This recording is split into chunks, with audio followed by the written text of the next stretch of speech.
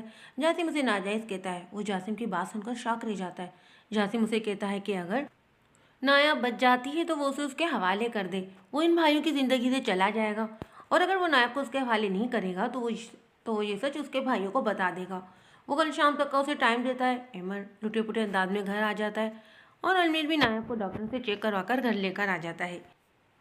نایاب بے ہوش ہوتی ہے، وہ اسے اس کے کمرے میں لٹا کر ایمر کے پاس آتا ہے۔ ایمر کی حالت کافی خراب ہو رہی ہوتی ہے۔ ایمر اسے دلاسا دیتا ہے اور اسے بتاتا ہے کہ اس نے جاسم اور اس کی ساری باتیں سن لی تھیں اور اسے اس بات سے اور باقی سب کو کوئی فرق نہیں پڑتا۔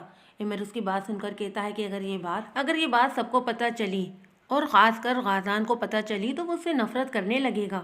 المیر اس کی بات سن کر باہر نکل جاتا ہے اور سب کو فون کر کے ارجنٹلی بلاتا ہے۔ سب بھائی اکٹھے ہو جاتے ہیں۔ ایمر کہتا ہے کہ وہ مہیرہ اور ایمر کا نکاح اور رخصتی کروا رہا ہے آج۔ ایمر اس کی بات سن کر حیرت زدہ رہ جاتا ہے، پر اسے نظر انداز کر کے بات کا آغاز کرتا ہے۔ انہیں نایاب کے بارے میں بتاتا ہے اور پھر جاسم اور ایمر کے بیچ ہوئی بات بتاتا ہے۔ وہ یہ سب سن کر شوق رہ جاتے ہیں۔ المیر انہیں کہتا ہے کہ ان سب کی ماں ایک ہے، پر ایمر کے باپ کا نہیں پتا۔ غازان ایمر کو کہتا ہے کہ اسی لیے ایمر نے اس کی بہن کو نہیں بچایا۔ اس کے بات سن کر المیر غازان کو سچ بتاتا ہے کہ آپی اور ایمر اغوا ہو جاتے ہیں اور اس کی بہن کو زیادتی کا نشانہ بنایا جاتا ہے۔ وہ لوگ ایمر کی دونوں کلائیاں کاٹ کر پھینک دیتے ہیں۔ غازان المیر کی بات سن کر سر نہیں اٹھا پاتا۔ سب بھائی اسے کہتے ہیں کہ انہیں اس بات سے کوئی فرق نہیں پڑتا۔ شام میں ایمر کا نکاح ہو جاتا ہے۔ آخر میں غازان بھی ایمر کو گلے لگاتا ہے اور اس سے معافی مانگتا ہے۔ ایمر اسے معاف کر دیتا ہے۔ مہیرہ کو ایمر کے کمرے میں بٹھا دیا گیا ہے۔ ایمر اپنے دل کی کیفیت سے بڑا پریشان ہے۔ وہ مہیرہ کے لیے اپنے دل کے جذبات بدلتے ہوئے حیران ہو رہا ہے۔ وہ اسے کچھ ٹائم دے رہا ہے تاکہ وہ اس رشتے کو سمجھ سکے۔ نایاب اور المیر کے درمیان دوریاں مٹ چکی ہیں۔ وہ خود کو المیر کے حوالے کر دیتی ہے۔ وہ اندر سے المیر کو معاف کر چکی ہے۔ آئرہ کومے سے باہر آ جاتی ہے، پر اس کی یادداشت کھو جاتی ہے۔ اوران اسے سچائی نہیں بتاتا ڈاکٹر کے کہنے پر۔ وہ اسے بتاتا ہے کہ وہ اس کی کزن ہے اور خضرہ اس کی بہن ہے، ان کے ماں باپ مر چکے ہیں۔ وہ خضرہ کو پہلے ہی سمجھا دیتا ہے۔ وہ کچھ ٹائم بعد آئرہ کو پرپوز کر دیتا ہے۔ دوسری طرف جاسم ہی XXX کا باس ہے۔ وہ آئرہ اور خضرہ کو ہر حال میں واپس لانا چاہتا ہے۔ وہ ان سے غلط کام کروانا چاہتا ہے۔ نایاب کو اپنا ماضی یاد آ رہا ہوتا ہے کہ وہ اور المیر کس طرح ملے تھے۔ ایمر المیر سے بات کرتا ہے، اسے بتاتا ہے کہ اس نے ایک فیصلہ لیا ہے۔ وہ چاہتا ہے کہ وہ غازان اور اوران کی شادی آئرہ اور غازان کی خضرہ سے کروا دے۔ وہ یہ بات غازان کو بتا دے اور اوران کو بھی۔ المیر غازان کو بھی ایمر کے فیصلے سے آگاہ کر دیتا ہے اور پھر جا کر وہ اوران کو بھی بتا دیتا ہے۔ اوران سن کر خوش ہو جاتا ہے۔ المیر اوران کو بتا کر گھر آ جاتا ہے۔ ایمر اندر آتا ہے، پر مہیرہ نے پورے روم کو خراب کر رکھا ہے۔ اس کو سخت غصہ آتا ہے۔ ایمر کمرے میں داخل ہوا تو الماری میں گھسے مہیرہ اسے صاف نظر آئی۔ آدھے کپڑے اس کے قدموں میں گرے تھے اور آدھے کپڑے الماری میں بکھرے پڑے تھے۔ ایمر کو گندگی سے سخت چڑ تھی۔ اس نے گہرا سانس لیتے اپنے غصے کو کنٹرول کیا، لیکن پھر جب اس کی نظر بیڈ پر بکھرے کھانے پر پڑی تو یہاں پر تو اس کا غضب جواب دے گیا۔ وہ فوراً آگے بڑھا اور غصے سے مہیرہ کو بازو سے پکڑے اس کا رخ اپنی طرف کیا۔ اس وقت وہ جتنا غصے میں تھا، مہیرہ کا چہرہ دیکھتے ہی اس کا غصہ فکر مندی میں بدلا۔ تمہارے ماتھے پر کیا ہوا ہے؟ ایمر نے اس کو دیکھتے ہوئے سنجیدگی سے پوچھا۔ جہاں اس کے ماتھے پر چوٹ لگی تھی خون جم چکا تھا، ایسا لگ رہا تھا جسے وہ بہت بری طرح گری ہو۔ وہ میں گر گئی تھی، مہیرہ نے اپنے ماتھے پر ہاتھ رکھتے ہوئے بتایا۔ دھیان کہاں تھا تمہارا؟ کیسے گر گئی تم؟ وہ اسے گھورتے ہوئے پوچھنے لگا۔ مہیرہ ایک دم سہم گئی۔ وہ میرا پیر مڑ گیا تھا، اس لیے میں نیچے گر گئی، مہیرہ نے جیسے آہستہ آواز میں اپنے جرم کا اعتراف کیا تھا۔ ایمر بنا کچھ کہے اس کی جانب بڑھا اور اسے لا کر اس نے صوفے پر بٹھایا۔ کیونکہ بیڈ کی حالت تو وہ دیکھ چکا تھا، جہاں بیٹھنے کی جگہ بالکل بھی نہیں تھی۔ اس نے فرسٹ ایڈ باکس پکڑا اور اس میں سے روئی نکال کر اس کے زخم کو صاف کیا، پھر اس پر مرہم لگائی۔ مہیرہ نے آنکھیں بند کر لی تھیں۔ ایمر اسے بہت قریب تھا، مہیرہ خاموش تھی۔ اپنے کام سے فارغ ہو کر اس نے ملازمہ کو بلایا تاکہ وہ اس کا کمرہ سیٹ کر سکے اور خود وہ دوبارہ مہیرہ کی طرف مڑا۔ دیکھ کے چلا کرو، اور دوسری بات، میں نے پہلے ہی کہا تھا کہ مجھے گندگی سے سخت نفرت ہے، تو تم نے میرے کمرے کی یہ حالت کیوں کی؟ ایمر نے کمرے میں نظر دوڑاتے سخت نظروں سے گھورتے ہوئے پوچھا۔ سوری، وہ میں بھی صاف کر دیتی ہوں۔ وہ بوکھلا گئی اور جلدی سے اپنی جگہ سے اٹھی۔ بیٹھ جاؤ اپنی جگہ پر، وہ بولا تو وہ ایک دم سے اپنی جگہ پر دوبارہ بیٹھ گئی۔ کوئی ضرورت نہیں ہے کسی بھی چیز کو ہاتھ لگانے کی، پہلے خود کو سنبھالنا سیکھو، پھر کوئی دوسرا کام کرنا۔ اور کمرے سے باہر نکلا کرو. گھر میں نایا بے آئرہ اور خزرائیں ان سے باتیں کیا کرو. 24 گھنٹے تم کمرے میں بند رہتی ہو, نہ جانے کیا کچھ سوچتی رہتی ہو. ایمن نے اپنی کلائی کی گھڑی اتار کر سائڈ ٹیبل پر رکھتے ہوئے کہا. مجھے نہیں جانا باہر. وہ ایک دم بول پڑی. وجہ جان سکتا ہوں؟ وہ مڑ کر ایک آبرو اچکاتے ہوئے اس کی طرف دیکھتے ہوئے پوچھنے لگا. مجھے اکیلا رہنا ہے. وہ نظریں جھکائے جواب دے رہی تھی. وہ اسے کیا بتاتی کہ اسے تو اب ہر ایک سے خوف محسوس ہوتا ہے, اسی لیے تو مجھ سے بھی دور بھاگتی ہو. وہ چلتا ہوا اس کے عین سامنے آ کھڑا ہوا. نہیں تو, وہ ایک قدم پیچھے ہوتے ہوئے بولی. تو پھر میرے آنے کے بعد باقی کا وقت تم ڈریسنگ روم میں کیوں گزارتی ہو؟ اس کا لہجہ آپ کے نرم ہوا تھا. وہ مجھے وہاں کام ہوتا ہے. اسے کوئی سمجھ میں ہی نہیں آئی کہ وہ بولے کیا, لیکن جو زبان میں آئے وہ بول دیا. ایسا کون سا کام ہے جو ابھی تک تمہارا پورا ہی نہیں ہو رہا؟ احمد کے ہونٹوں پر مسکراہٹ آ گئی. اب جو سنجیدہ لہجہ تھا وہ نرمی لی ہوتا. وہ مہیرا کو کچھ سمجھ میں ہی نہیں آیا کہ کیا جواب دیں, اس لیے سر جھکا کر بس اپنے ہاتھوں کو مڑوڑنے لگی. احمد نے گہرا سانس لیا اور چلتا ہوا مہیرا کے پاس آیا. اسے دونوں کندھوں سے پکڑ کر دوبارہ صوفے پر بٹھایا, جو اپنی جگہ سے دوبارہ کھڑی ہو گئی تھی. اب میری بات غور سے سنو مہیرا, میں کچھ باتیں تم سے ڈسکس کرنا چاہتا ہوں. وہ یہ کہتے اس کے چہرے پہ نظریں جما گیا. میرا نے کہا تمہارے ساتھ بابا کی رضامندی پر ہوا تھا. وہ چاہتے تھے کہ تم میری بیوی بنو, اور آخری وقت بھی انہوں نے مجھ سے یہی وعدہ لیا تھا کہ میں تمہاری حفاظت کروں. میں نہیں جانتا کہ وہ تمہیں کیوں اتنا چاہتے ہیں, لیکن میری نظروں میں تم کیا ہو یہ بتا کر میں تمہیں پریشان نہیں کرنا چاہتا. لیکن یہ اب کی نہیں, بہت پہلے کی بات ہے. اس بات میں کوئی شک نہیں کہ پہلے میں تم سے شدید نفرت کرتا تھا, کیونکہ تم اس انسان کی بیٹی ہو جس نے میری بہن کے ساتھ غلط کیا. لیکن پھر مجھے اپنے بابا کی بات یاد آئی کہ جس نے غلط کیا ہو سزا بھی اسے ہی ملنی چاہیے. کسی کے کیے کی سزا کسی دوسرے کو نہیں ملنی چاہیے. اب تم سوچ رہی ہوگی کہ تمہارے باپ اشر نے کیا کیا. تمہیں بتا دوں کہ اشر تمہارا سگا باپ نہیں تھا. تمہارے اصل باپ نے میری بہن کے ساتھ بہت غلط کیا, اور تمہارے اصل باپ نے کیا کیا یہ میں تمہیں بھی نہیں بتانا چاہتا. مہیرا بے یقینی سے اسے دیکھ رہی تھی جسے وہ باپ سمجھتی رہی. وہ اس کا باپ نہیں تھا. آج بھی شاید انکشاف کا دن تھا. مہیرا کی آنکھوں میں بہت سے سوال ایمر کو نظر آ رہے تھے, لیکن وہ ان سوالات کو نظر انداز کر گیا. کچھ چیزوں کا چھپے رہنا ہی بہتر ہوتا ہے. مجھے لگتا ہے کہ کچھ یہ باتیں بھی انہی چیزوں میں شامل ہیں جن کا چھپے رہنا ہی بہتر ہے. اب آتے ہیں مدعے کی بات پر. تو میں ہمارے اس رشتے کو ایک موقع دینا چاہتا ہوں, اور وہ موقع تبھی دیا جاتا ہے جب دونوں طرف سے کوشش کی جائے. ایک طرف کی کوشش کبھی کامیاب نہیں ہوتی, ایسا میرا ماننا ہے. باقی سب کی رائے شاید الگ ہو, لیکن مجھے اس سے کوئی لینا دینا نہیں. میری بات سمجھ رہی ہو نا میں کیا کہنا چاہ رہا ہوں؟ احمد نے اس کی چھوٹی سی ناک دباتے ہوئے پوچھا. جسے کچھ خاص سمجھ میں تو نہیں آیا, لیکن ہاں اتنا سمجھ آ گیا کہ احمد ہم دونوں کے رشتے کو موقع دینا چاہتا ہے. تو اس نے یہ بات سمجھ کر فوراً اصابت میں سر ہلا دیا. گڈ, اور اب جلدی سے چینج کرو, ہم کہیں باہر چلتے ہیں. احمد نے اسے دیکھتے ہوئے کہا. لیکن کہاں؟ اس نے جلدی سے پوچھا. آئس کریم کھانے, احمد نے مسکراتے ہوئے کہا, اور مہیرا کی مسکراہٹ میں تو ایک پل کے لیے کھوسی گئی. احمد نے اس کے سامنے چٹکی بجائی تو وہ فوراً ہوش کی دنیا میں آتی بکلا کر فوراً ڈریسنگ روم میں گھس گئی. اس کی پھرتی دیکھ کر احمد کے چہرے پر جاندار مسکراہٹ آ گئی. بہت سوچ بچار کے بعد احمد اس نتیجے پر پہنچا کہ اسے اور مہیرا کو اپنے ایک رشتے کو موقع دینا چاہیے, کیونکہ جو کچھ بھی ہوا اس میں مہیرا کا کوئی لینا دینا نہیں تھا. تو پھر وہ کیوں اسے فضول میں سزا دیتا, اور اس نے یہاں پر عقل مندی کا مظاہرہ کیا. دوسرا, اس کے دل کی بدلتی حالت, وہ اپنے فیصلے پر مطمئن تھا. ماضی. احمد کی بڑی بہن کا نام مقدس تھا. یہ 5 بہن بھائی تھے. مقدس کی پیدائش کے بعد مقدس کی ماں, جس کا نام ریحانہ تھا, مقدس کے بعد بہت زیادہ خوش تھیں کہ اللہ نے ان کو پہلی ہی بیٹی سے نواز دیا. ان کے شوہر کا نام احمد تھا. احمد کا چھوٹا سا بزنس تھا, اور وہ اپنی فیملی کے ساتھ بہت زیادہ خوش تھا, اسے زیادہ کہ اسے چاہ بھی نہیں تھی. احمد سلیمان کا بڑا بھائی تھا, چونکہ وہ ریحانہ کو پسند کرتا تھا, اور ریحانہ ایک مڈل کلاس فیملی سے تعلق رکھتی تھی. تو دادا جان نے ان کے رشتے کو ایکسپٹ نہیں کیا, اور احمد بھی اپنی ضد کا پکا نکلا, تو دادا جان نے اسے اپنی جائیداد سے آ کر دیا. تو وہ بھی خاموشی کے ساتھ حویلی میں ہر چیز کو چھوڑ کر وہاں سے نکل گیا. دادا اور سلمان کو ریحانہ پر غصہ تھا, جس کی وجہ سے ان کا بیٹا ان سے دور ہو گیا. احمد اپنی فیملی کے ساتھ بہت زیادہ خوش تھا, لیکن اس کی خوشی دادا لوگوں سے دیکھی نہیں جا رہی تھی. سلمان نے ایک بار پھر پلان بنایا. اس کا اٹھنا بیٹھنا برے لوگوں میں تھا, اور بزنس بھی اس کا اچھا خاصا تھا. وہاں پر اس کا ایک پارٹنر تھا جس کی سوسائٹی میں اچھی خاصی جان پہچان تھی. وہ سلجھا ہوا انسان تھا, اور اس کی ابھی تک شادی نہیں ہوئی تھی, کیونکہ جوانی میں وہ کسی حادثے میں, اس کے بعد اس نے خود کو ان سب چیزوں سے دور کر لیا تھا. سلمان نے اس شخص کا انتخاب کیا. سلمان اچھے سے جانتا تھا کہ جہانگیر ایک اچھا انسان ہے اور اس کی اچھائی کا وہ فائدہ اٹھا سکتا ہے۔ سلیمان نے کچھ سچویشن اس طرح بنا دی کہ ایک جگہ جہانگیر اور ریحانہ کو بلایا۔ ریحانہ اس کی باتوں میں آگے اس جگہ پر پہنچ گئی، لیکن سلمان نے اپنی شیطانی دماغ کا کام کرتے ہوئے دونوں کے ڈرنک میں نشہ آور دوا ملا دی تھی، جس کی وجہ سے وہ دونوں نشے میں گم ہو گئے، اور نشے کی وجہ سے ان دونوں میں جو کچھ ہوا وہ ناقابل یقین تھا۔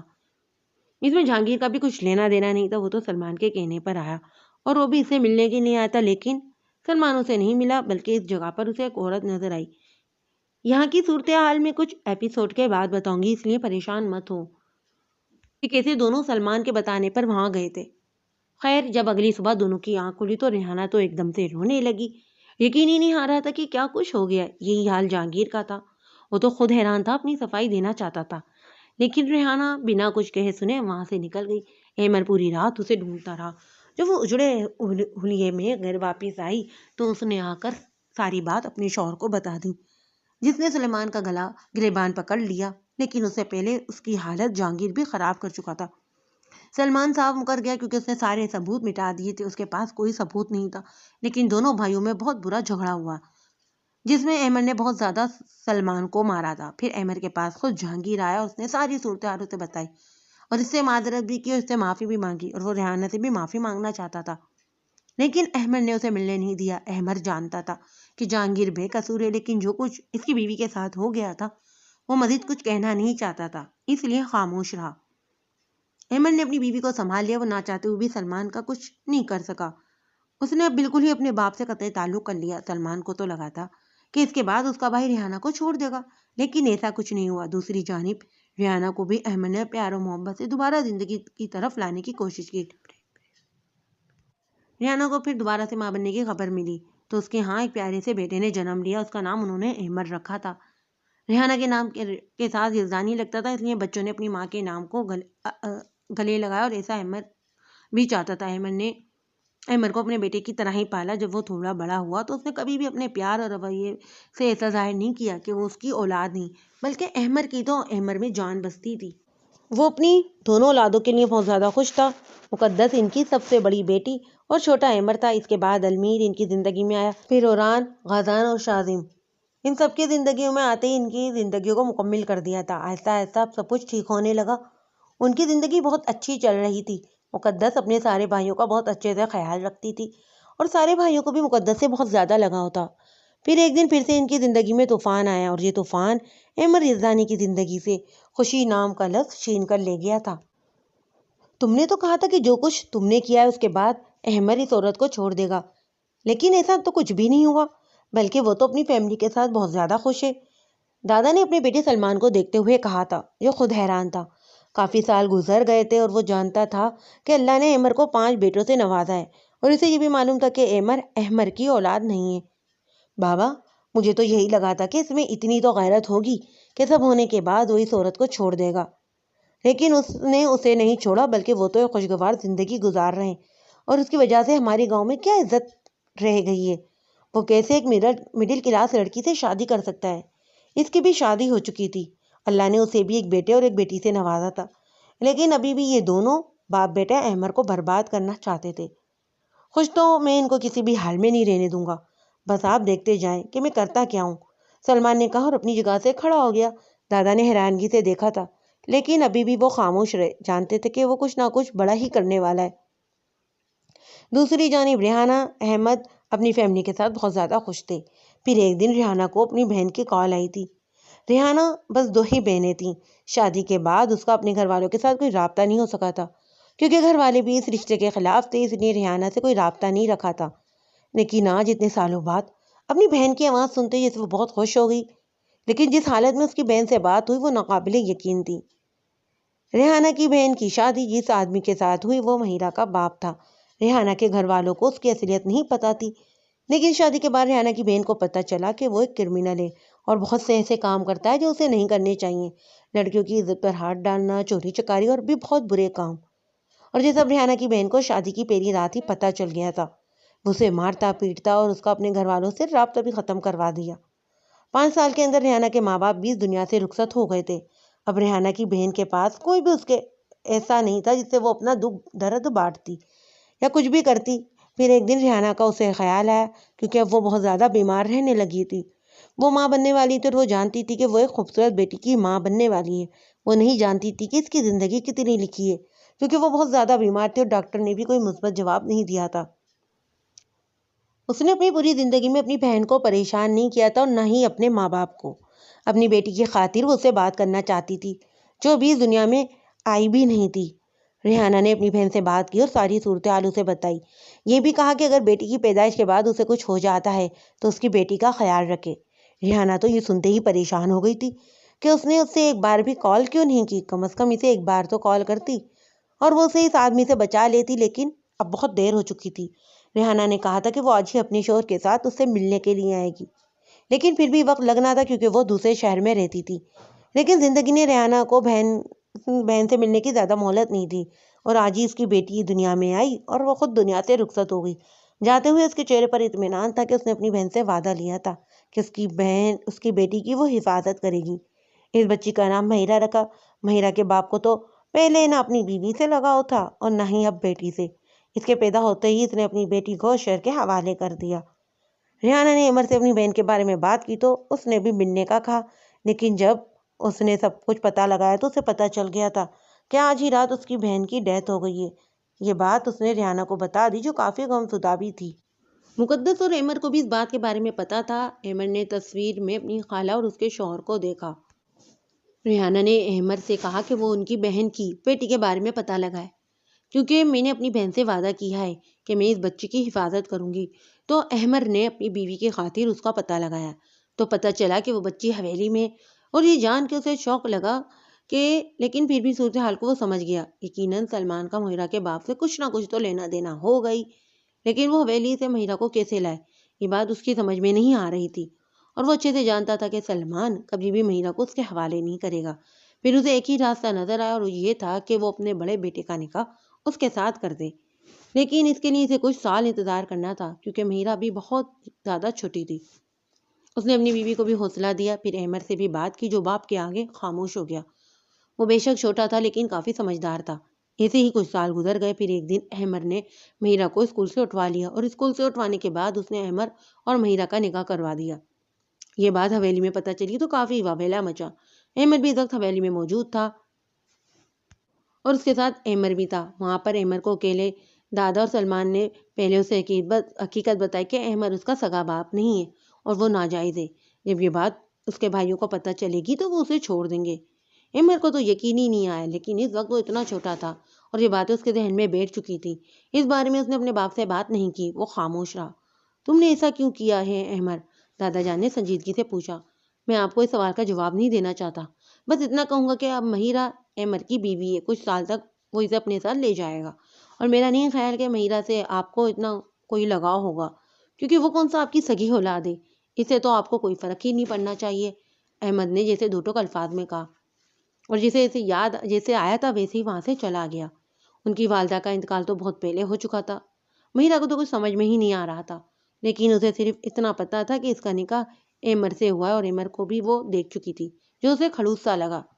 دادا جان کو پہلے ہی احمد پر بہت زیادہ غصہ تھا جب وہ سلمان کی طرف مڑے تھے۔ سردار سے ہم نے کچھ سال پہلے قرضہ چکانے کے لیے پیسے لیے تھے، بدلے میں اس نے مہیرہ کو مانگا ہے، تو سب کا اسے پتہ نہیں چلنا چاہیے۔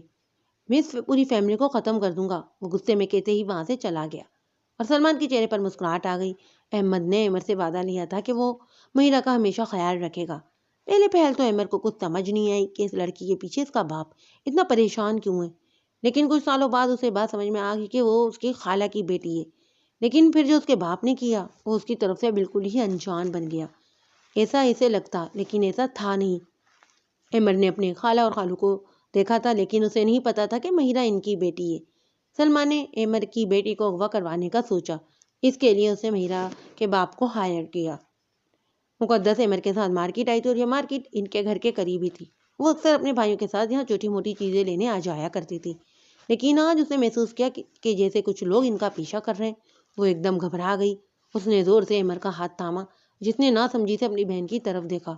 ہمیں یہاں سے نکلنا ہے اور مجھے لگتا ہے کہ کچھ لوگ ہمارا پیچھا کر رہے ہیں، مقدس نے گھبرائی ہوئی آواز میں کہا اور دوپٹے پر گرفت مضبوط کی تھی اور وہاں سے تقریباً بھاگتے ہوئے نکلی۔ لیکن جب قسمت ساتھ نہ دے تو کچھ بھی نہیں ہو سکتا۔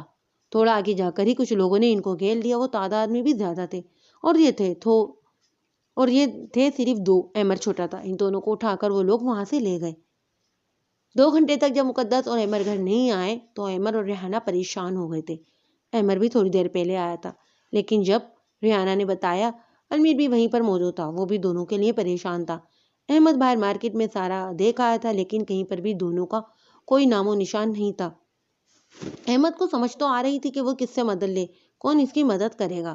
پولیس کے پاس اگر جاتا تو پولیس نے بھی یقیناً اس کی مدد نہیں کرنی تھی، کیونکہ وہ اچھی طرح جانتا تھا کہ اس کے باپ نے اس علاقے کے ہر پولیس آفیسر کو خریدا ہوا ہے، اور یہ بات تو وہ بہت پہلے ہی جان گیا تھا، لیکن خاموش تھا، کیونکہ اسے پولیس سے کیا لینا دینا۔ لیکن اب اسے ضرورت محسوس ہو رہی تھی کہ اس کا باپ اس قدر ظالم نکلے گا، اسے نہیں پتا تھا۔ اس وقت ایک ہی شخص اسے یاد آیا، اور وہ تھا جہانگیر، جو اس کی مدد کر سکتا تھا۔ احمد نے جہانگیر کو کال کرتے ہوئے اسے مدد مانگی۔ وہ تو یہ سنتے ہی خوش ہو گیا، لیکن احمد مقدس کے بارے میں سن کے کچھ پریشان بھی ہو گیا۔ اس نے احمد کو حوصلہ دیا کہ وہ پریشان نہ ہو، وہ بھی آتا ہے، کچھ نہ کچھ کر ہی لے گا اور ان دونوں کو تلاش کرے گا۔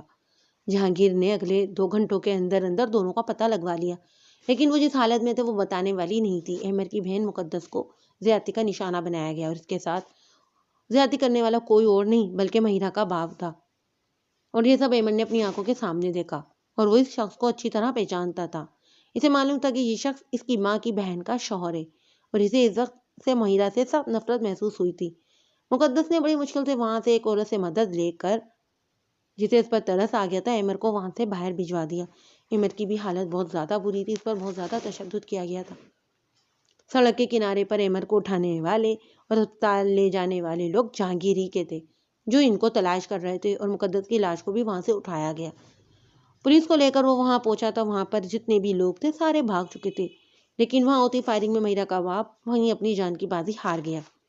المیر جہانگیر کے ساتھ اسپتال گیا تھا۔ المیر نہیں جانتا تھا کہ جہانگیر کون ہے، وہ بس یہی جانتا تھا کہ وہ اس کے باپ کا دوست ہے۔ لیکن ہاسپٹل میں جاتے ہی اسے جو خبر سننے کو ملی وہ ناقابل یقین تھی۔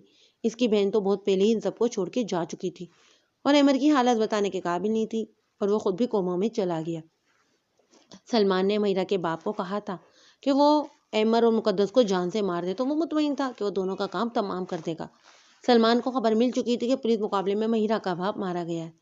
اسے ذرا بھی افسوس نہیں تھا، بلکہ اس نے اس بات کی یقین دہانی کروائی تھی کہ احمد اور مقدس مر گئے۔ شاید اسے غلط فہمی ہوئی ہو، لیکن اسے ایسا ہی لگا تھا کہ وہ دونوں مر گئے۔ وہ بہت زیادہ خوش تھا، بس اب اسے ایک اور کام کرنا تھا، اور وہ تھا احمد کے گھر میں آگ لگانا۔ وہ جانتا تھا کہ اس وقت سب لوگ گھر میں ہی موجود ہوں گے۔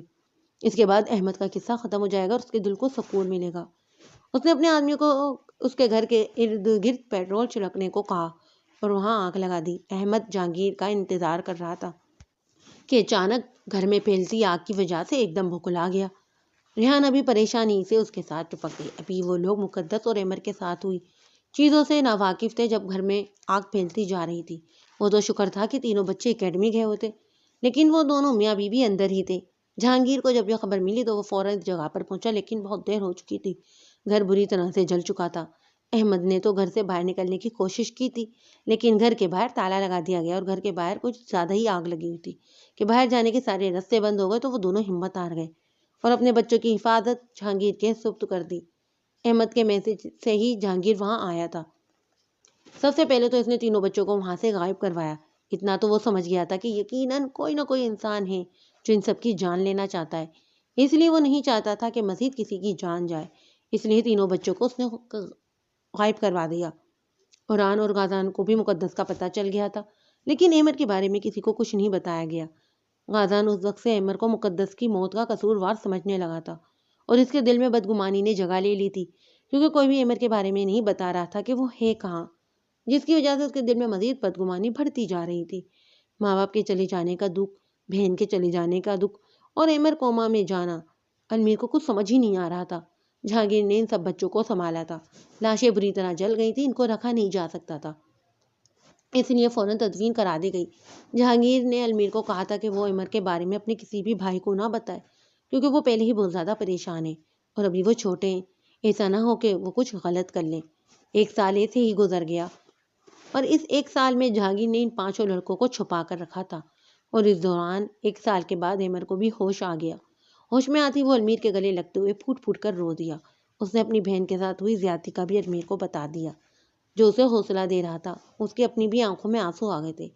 1 سال بعد پھر سے اس کے زخم ہرے ہو گئے، لیکن وہ اپنے بھائی کے لیے خوش تھا کہ اللہ تعالیٰ نے اس کے بھائی کو زندگی دی ہے۔ لیکن ان کو سمجھ نہیں آ رہا تھا کہ ان سب کے پیچھے تھا کون، اور اچانک یہ سب ہو کیسے گیا؟ کون ان سب کو جان سے مارنا چاہتا تھا؟ کون ایسا کر سکتا ہے؟ شک ایک ہی انسان کی طرف جا رہا تھا، اور وہ تھے حویلی والے، لیکن ان کے پاس کوئی ثبوت نہیں تھا۔ علمیر نے احمد کو احمد اور ریحانہ کی موت کا بھی بتا دیا، جو آج دوسری اور آخری بار رویا تھا۔ جہانگیر بھی احمد کو دیکھ کر بہت زیادہ خوش ہوا۔ جب وہ ہوش میں آیا تو فوراً سے گلے لگایا، وہ اس کا بیٹا تھا۔ جہانگیر نے احمد کا ماتھا چوما اور علمیر نے جہانگیر کے بارے میں بتایا تو احمد نے ان کا شکریہ ادا کیا۔ وہ تو جہانگیر کو احمد کا دوست ہی سمجھ رہا تھا۔ تمہارے باپ نے مرنے سے پہلے تم سب کی ذمہ داری مجھے سونپی تھی۔ میں چاہتا ہوں کہ تم سب لوگ یہاں سے چلے جاؤ، کیونکہ یہاں پر کوئی نہ کوئی ایسا انسان ہے جو تم لوگوں کو جان سے مارنا چاہتا ہے۔ تو میں چاہتا ہوں کہ تم لوگ اس قابل ہو جاؤ کہ اپنا خیال رکھ سکو، اپنی حفاظت خود کر سکو۔ اگر تم لوگ یہاں رہے تو وہ لوگ تم لوگوں کو ڈھونڈ نکالیں گے۔ یہ 1 سال میں ہی جانتا ہوں کہ میں نے کس طرح تم لوگوں کو چھپا کے رکھا ہے۔ مجھے تو تمہارے ارد گرد ہر ایک انسان پہ شک ہوتا ہے۔ تمہارے باپ کی جب شادی نہیں ہوئی تھی تو اس نے اٹلی میں ایک جگہ خریدی تھی، اور وہ جگہ ابھی بھی تمہارے باپ کے نام ہی ہے۔ اس بارے میں اس کے گھر والے نہیں جانتے، اور مرنے سے پہلے اس نے مجھے ایک میسج سینڈ کیا تھا کہ میں اس کے بیٹوں کی حفاظت کروں، اور جو اٹلی میں جگہ ہے وہ میں تم لوگوں کو دے دوں، تاکہ وہاں جا کے تم لوگ اپنی نئی زندگی کی شروعات کر سکو۔ اس نے تھوڑی بہت مجھے بھی ڈیٹیل بتا دی تھی کہ شاید اس کے پاس زیادہ وقت نہیں تھا، لیکن میں نے اپنے طریقے سے ہر ایک چیز معلوم کروا دی ہے۔ وہاں پر ایک جگہ ہے، تم لوگ وہاں چلے جاؤ۔ میں وہاں تم لوگوں کے لیے گھر کا انتظام کر دوں گا۔ میں تم لوگوں پر کوئی احسان نہیں کر رہا۔ جہانگیر نے ان کے تاثرات دیکھتے ہوئے جلدی سے کہا، کیونکہ وہ جانتا تھا کہ وہ دونوں سے مزید مدد نہیں لینا چاہتے۔ میں تم لوگوں کی مدد صرف اپنے دوست کی وجہ سے کر رہا ہوں۔ وہاں میں تم لوگوں کو گھر لے دوں گا، باقی تم لوگ خود محنت کرنا اور خود اپنے پیروں پر کھڑے ہونا۔ اس کی بات سنتے ہوئے احمد نے صافت میں سر ہلا دیا۔ پھر احمد اپنے باقی سارے بھائیوں سے ملا تو غازان کا رویہ اس کے لیے تبدیل تھا۔ پھر بعد میں معلوم ہوا، اور یہ جان کے اسے بہت زیادہ افسوس ہوا تھا، لیکن اس نے علمیر کو منع کر دیا کہ وہ اسے کچھ نہیں بتائے گا، نہ ہی کچھ کہے گا۔ اس کے بعد وہ پانچوں بھائی اٹلی چلے گئے۔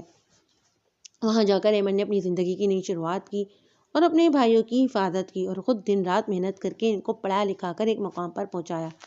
کبھی کبھار جہانگیر سے احمد اور علمیر کی بات چیت ہوتی رہتی تھی۔